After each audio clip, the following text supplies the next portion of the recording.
बच्चों, पिछले क्लास में हम लोगों ने पढ़ा था कि ऑटोट्रॉपिक न्यूट्रिशन क्या है, हेटरोट्रॉपिक न्यूट्रिशन क्या है। उसके बाद हम लोगों ने पढ़ा हेटरोट्रॉपिक न्यूट्रिशन 3 टाइप का था, सेप्रोट्रॉप या सेप्रोफाइट, पैरासाइट और होलोजोइक न्यूट्रिशन। तो आज हम उसके बारे में पढ़ेंगे कि पैरासाइट है क्या, सेप्रोफाइट क्या है और होलोजोइक न्यूट्रिशन क्या है। लेकिन पिछले क्लास का तुम लोग रिकॉल करो कि थोड़ा ऑटोट्रॉपिक न्यूट्रिशन किसको बोलते हैं। इसको मैं डिटेल में पढ़ूंगा फोटोसिंथेसिस में, जो पिछले क्लास में मैंने बताया था, जिक्र किया था इसके बारे में। तो ऑटोट्रॉपिक न्यूट्रिशन है जो खुद अपना भोजन बनाता है बाय फोटोसिंथेसिस प्रोसेस से, जैसे ग्रीन प्लांट हुआ।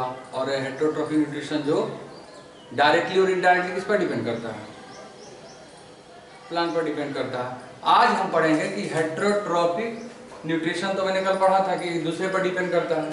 आज हम उसके टाइप को पढ़ेंगे। तो सेप्रोट्रॉपिक क्या होता है? तो सेप्रोट्रॉपिक, सेप्रो मीन्स होता है, सेप्रो का मतलब होता है रोटेन, रोटेन। और ट्रॉफी मतलब फीडर, इसका मतलब फीडर। फीडर समझ लो, जो भी समझना है कि जो कौन इसका ये जो भोजन लेता है, वैसा ऑर्गेनिज्म, कुछ ऑर्गेनिज्म है जो क्या करता है, सड़ा हुआ फूड मैटर वो खाता है, तो ऐसे को क्या कहते हैं, सेप्रोट्रॉप। तो they are the organism that feed on dead, जो मरा हुआ और डिकेइंग मैटर, सड़ा हुआ मैटर वो खाता है, उसको हम क्या बोलते हैं, सेप्रोफाइट। अब ये बताओ बच्चों कैसे होता है। ऐसे पहले एग्जांपल देख लो। तुमको अगर पूछेगा, ये एनसीईआरटी का एग्जांपल है, साथ साथ एनसीईआरटी को भी देखो। Fungi like bread, mould, east, mushroom, ये सब क्या है, सेप्रोफाइट्स है। क्यों? क्योंकि इसका जो फूड मटेरियल जो होता है, मशरूम है, ईस्ट है, ब्रेड मोल्ड का, वो क्या है, डेड और डिकेइंग मैटर होता है। तो इसको कैसे ये लेता है? तो सबसे पहले क्या करता है, organism break down the food material. ये बॉडी के अंदर नहीं लेता है, बॉडी के अंदर ब्रेक डाउन नहीं करता है, बॉडी के बाहर ही फूड मटेरियल को ब्रेक डाउन करता है और उसके बाद इसको एब्जॉर्ब करता है। तो सेप्रोफाइट जो क्या करेगा, break down the food material. Food material जो उसका है डेड और डिकेइंग मैटर, उसको क्या किया, ब्रेक डाउन किया। लेकिन क्या इनसाइड बॉडी का कि बाहर साइड, बाहर साइड को ब्रेक डाउन किया, outside, and then absorb it, उसके बाद उन्होंने उसको एब्जॉर्ब किया। तो सेप्रोफाइट्स बोलेंगे they are the organism that feed on dead और डिकेइंग मैटर। और ये फूड लेता कैसे है, तो ब्रेक डाउन, पहले फूड मटेरियल को, जो उसका फूड मटेरियल है उसको पहले बाहर में ही ब्रेक डाउन करता है, उसके बाद उसको एब्जॉर्ब करता है बाय बॉडी सरफेस। अब देखो बच्चों, एक मान लो हम लोग जो घर में ब्रेड लाते हैं ब्रेकफास्ट के लिए, तो मान लो ये ब्रेड है, कौन है, ब्रेड है। अब इस पर क्या करेगा, ये मटेरियल है, ये मान लो कि तुम रात के लिए रात भर छोड़ दो इसको या खुले में छोड़ दो, इस पर क्या करेगा, मान लो ये फंजी है, ये कोई फंजा है मान लो, ये इस पर एक्ट करेगा। ये क्या था, ब्रेड था, या रोटी ही लो, जो खुले में छोड़ दोगे तो खराब हो जाता है। देखो ये हुआ फंगस, ये फंजाई क्या करेगा, ये फंगाई क्या करेगा, इस पर एंजाइम रिलीज करेगा। ये फंगल इस ब्रेड पर क्या करेगा, एंजाइम रिलीज करेगा। एंजाइम रिलीज के बाद ये जो है सॉल्युबल फॉर्म में हो जाता है, और जब सॉल्युबल फॉर्म में होता है तो फिर फंजाई अपने बॉडी सरफेस से, जो उसका जनरल बॉडी सरफेस है, उससे उसको एब्जॉर्ब कर लेगा। इस प्रोसेस किसमें होता है, सेप्रोफाइटिक में होता है।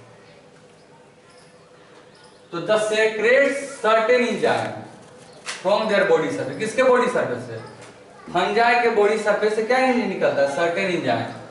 और वो क्या करता है, इट कन्वर्ट कॉम्प्लेक्स फूड, जैसे ये कॉम्प्लेक्स फूड था इसको कन्वर्ट कर दिया into simple soluble form and they absorb it through general body surface. इसको क्या बोलेंगे, सेप्रोट्रॉपिक मोड ऑफ न्यूट्रिशन। तो फंजाई क्या करेगा, पहले फंजाई ब्रेड में अपना एंजाइम डालेगा और उसके बाद उसको कॉम्प्लेक्स से सिंपल में कन्वर्ट कर देगा। उसके बाद अपने बॉडी सरफेस से फंजाई जो है उसको एब्जॉर्ब कर लेगा। अब है पारासाइट। अब देखो बच्चों, जिस तरह सेप्रो मतलब क्या था, रोटेन। पारा का मतलब होता है, पारा means other. They are the organism that live in या on the surface of other organism। ये रहता है या तो दूसरे ऑर्गेनिज्म पर के बॉडी के सरफेस पर रहता है या उसके अंदर रहता है। जैसे तुम लोग सुने होगा लाइस को, हम लोग किसी बाल में रहता है ना लाइस, तो वो क्या करता है, लाइस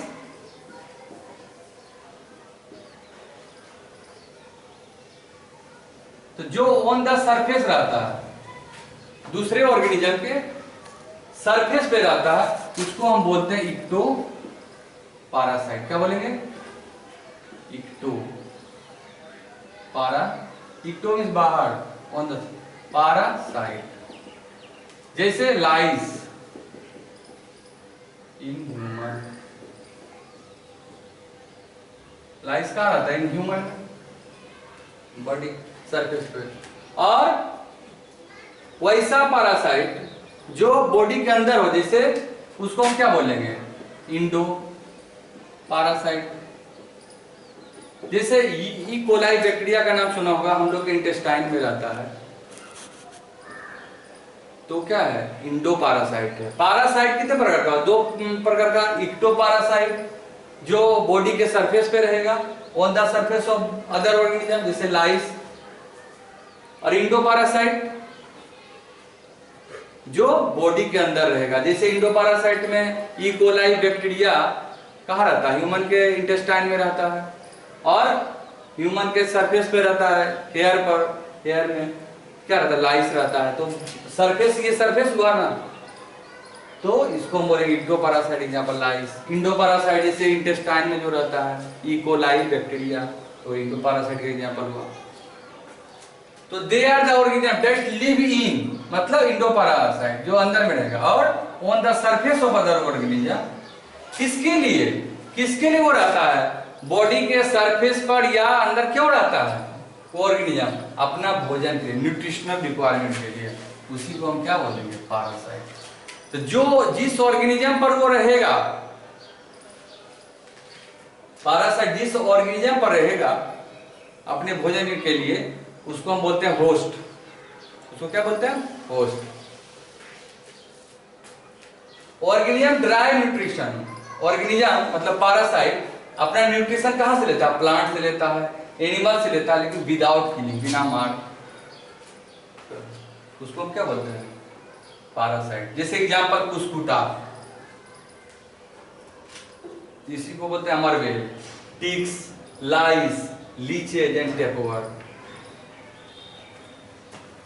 अब हम बात करते हैं बच्चों holozoic nutrition. Holo means complete, जो मींस एनिमल।